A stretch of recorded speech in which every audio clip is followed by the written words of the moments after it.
અરે ઓછું નાક પણ અસલી નાક. MDH કાશ્મીરી લાલ મરચાની પાવડર. MDH જીવન પર આપનું સ્વાગત છે. હું છું હાર્દિક મોદી. શરૂઆત કરીશું સમાચારથી કે જ્યાં ભાવનગરમાં ગેરકાયદે દબાણ પર ફરી એકવાર બુલડોઝર ફરી વળ્યું હોય તે સમાચાર આવ્યા. મનપાએ ગેરકાયદે તાણી બંધાયેલા મદ્રેસાને તોડી પાડી છે. ચુસ્ત પોલીસ બંદોબસ્ત સાથે મનપાનું મેગા ઓપરેશન. તંત્રની અનેક નોટિસ બાદ પણ આ દબાણ નહોતું હટવાયું. મનપાની તવાઈથી દબાણકર્તાઓમાં ફફડાટ ફેલાયો હોય તે સમાચાર આવ્યા છે અને આ સીધા જ દ્રશ્યો કે જ્યાં હિટાચી મશીનથી આ પ્રકારે ગેરકાયદે મદ્રેસા હતી તેને તોડી પાડી છે તેના સીધા દ્રશ્યો ભાવનગરથી આપ જોઈ શકો છો.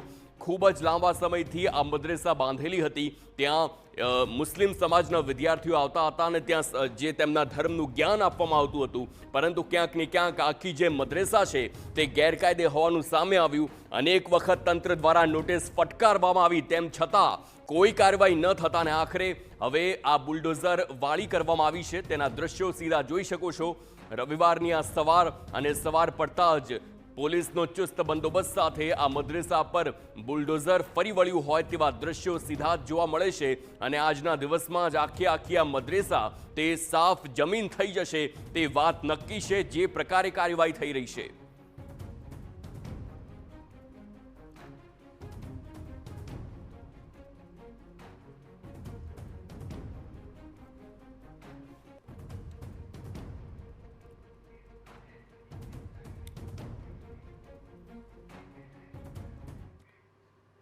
જે પ્રકારે મદ્રેસા પર બુલડોઝર ફરી વળ્યું છે અને તે જ મામલે હવે વધુ વિગતો લઈશું. સંવાદદાતા અજીત ગઢવી પાસે લાઈવ જોડાઈ ગયા છે ભાવનગરથી.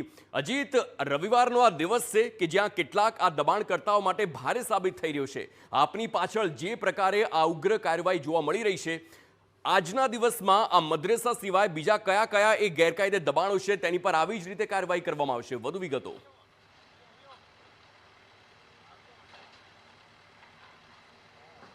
વાત કરવામાં આવે તો મહાનગરપાલિકા છેલ્લા ઘણા લાંબા સમયથી સતત ડિમોલેશન એટલે ગેરકાયદેસર જો કોઈ પણ જગ્યા હોય, કોઈ પણ ધર્મની હોય, કોઈ પણ વ્યક્તિની હોય કે કોઈ પણ હોય, મંદિરથી લઈ મસ્જિદ અને મદ્રેસા એવા જ્યાં દબાણો છે જે ગેરકાયદેસર છે મહાનગરપાલિકાના નિયમ પ્રમાણે ત્યાં ડિમોલેશન સતત થતું રહે છે. ત્યારે અત્યારે અમે ઊભા છીએ ભાવનગરના અકવાડા વિસ્તારની અંદર. અહીંયા બહુ મોટું મદ્રેસા આવેલું છે. આ મદ્રેસાની અંદર મહાનગરપાલિકાના કહેવા પ્રમાણે 1500 ચોરસ સ્ક્વેર મીટર ગેરકાયદેસર રીતે અહીંયા બાંધકામ થયું હતું.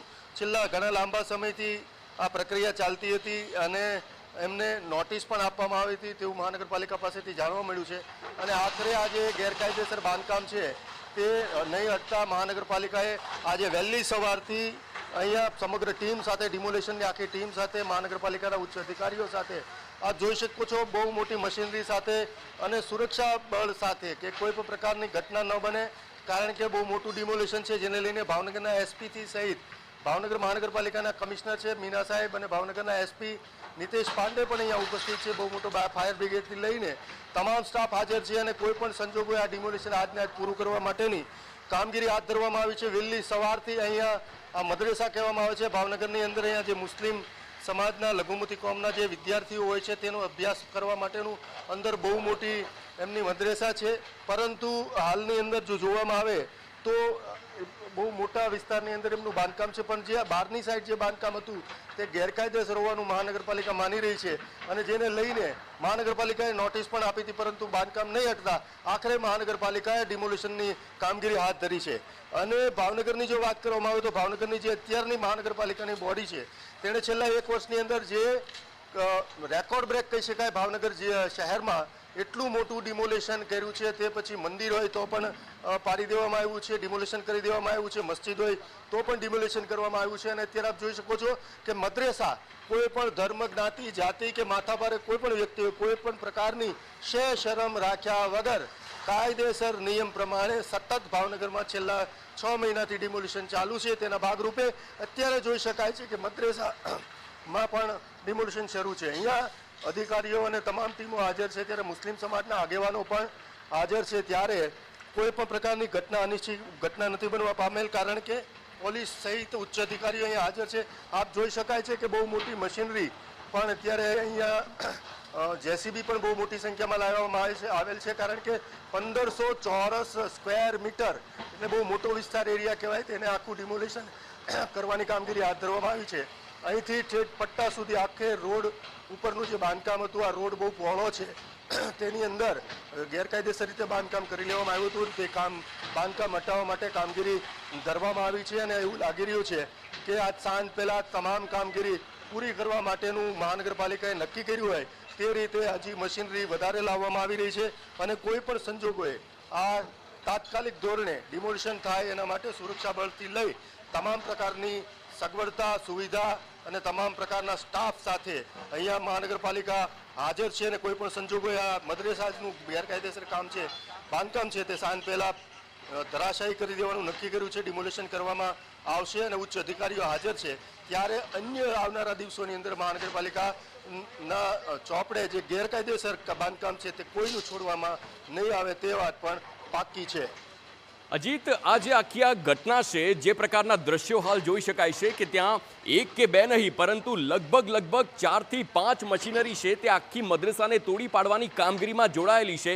ત્યારે સવાલ અનેક થઈ રહ્યા છે અને તેમાં સૌથી પહેલો સવાલ એ થાય છે કે આખરે આટલી મોટી મદ્રેસા બંધાયેલી હતી તો તેવામાં કેટલા વખતથી તેનું બાંધકામ ચાલતું હતું, કારણ કે જે પ્રકારના બિલ્ડિંગ જોવા મળી રહ્યા છે તે બિલ્ડિંગ ખૂબ જ મોટા છે, જાણે કે મોટી જે સ્કૂલ હોય તે પ્રકારનું હાલ લાગી રહ્યું હોય તેવા દ્રશ્યો જોવા મળી રહ્યા છે. કેટલા વખત ત્યાં મદ્રેસા ચાલતી હતી અને તેમાં કેટલા બાળકો અભ્યાસ કરતા હતા અને તેના સંચાલક કોણ હતા કે જેણે આટલું મોટું બાંધકામ કરી નાખ્યું અને તંત્રને ખબર જ ન પડી.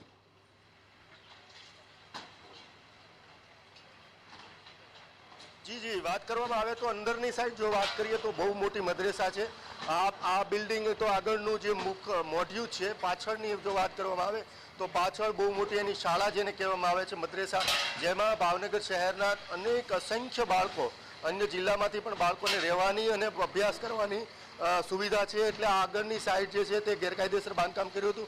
બહુ લાંબા સમયથી, ઘણા વર્ષોથી આ બાંધકામ કરી દેવામાં આવ્યું હતું, પરંતુ મહાનગરપાલિકા દ્વારા અગાઉની જો વાત કરવામાં આવે તો અગાઉના જે શાસકો છે, જે અધિકારીઓ છે, તેના દ્વારા એવું કહી શકાય કે આ બાંધકામને માત્ર કાગળિયા નોટિસો આપીને બાંધકામ હટાવી દો એ પ્રકારની કામગીરી અત્યાર સુધી થઈ છે અને જેનું કારણ જોઈ શકાય છે કે અત્યાર સુધી બાંધકામ હટ્યું નથી. જે શાસકો છે કે અધિકારીઓ છે તેમને એવું કહી શકાય કે હટાવવાની જે ઓલી હોવી જોઈએ, પોતે કોઈ પણ સંજોગોએ હટાવી દેવું જોઈએ તે, અને ગેરકાયદેસર બાંધકામ છે એ હટાવી દેવું જોઈએ તે પ્રકારની માનસિકતા ન હોવાના લીધે અત્યાર સુધી આ બધું ચાલી ગયું છે. પરંતુ અત્યારને જે કમિશનર આવ્યા છે, કમિશનર અને અત્યારની બોડી દ્વારા કોઈ પણ સંજોગોએ ગેરકાયદેસર બાંધકામ. બિલકુલ આભાર અજીત સમગ્ર માહિતી બદલ. તો આ દ્રશ્યો જોઈ શકાય છે કે જ્યાં ગેરકાયદે મોટી મદ્રેસાને ખડકી દેવામાં આવી હતી ને હવે તેને તોડી પાડવામાં આવી છે. આ દ્રશ્યો, ડ્રોન દ્રશ્યો દ્વારા આપ સમજી શકો છો કે ન માત્ર આ એક કોઈ નાની મદ્રેસા છે પરંતુ જાણે આખી સ્કૂલ જ ઊભી કરી હોય તે પ્રકારના દ્રશ્યો, અને આટલું મોટું બાંધકામ ગેરકાયદે હોય તો સમજી શકાય છે કે કાર્યવાહી કડક થાય તેવી લોકોની પણ માંગ ઉઠી હતી.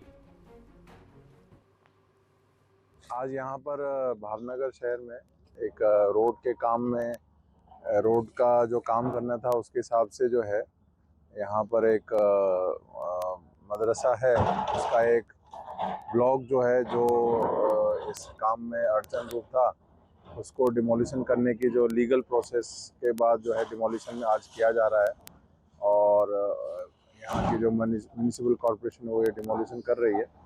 और उसमें लॉ एंड ऑर्डर के हिसाब से हमसे बंदोबस्त मांगा गया था, तो हमने टोटल जो है 150 पुलिस और लगभग 15 जैसे अधिकारियों का यहाँ बंदोबस्त रखा है. और साथ ही साथ शहर के और भी संवेदनशील विस्तारों में पुलिस की अलग अलग टीमों जो है पेट्रोलिंग में है ताकि शांति बनी रहे, और हालत और अभी तक जो है शांति है. MDH चना मसाला હવે છોલા હોય કે ચોળા, સફેદ ચણા હોય કે કાળા ચણા, બધું મજેદાર બનશે. MDH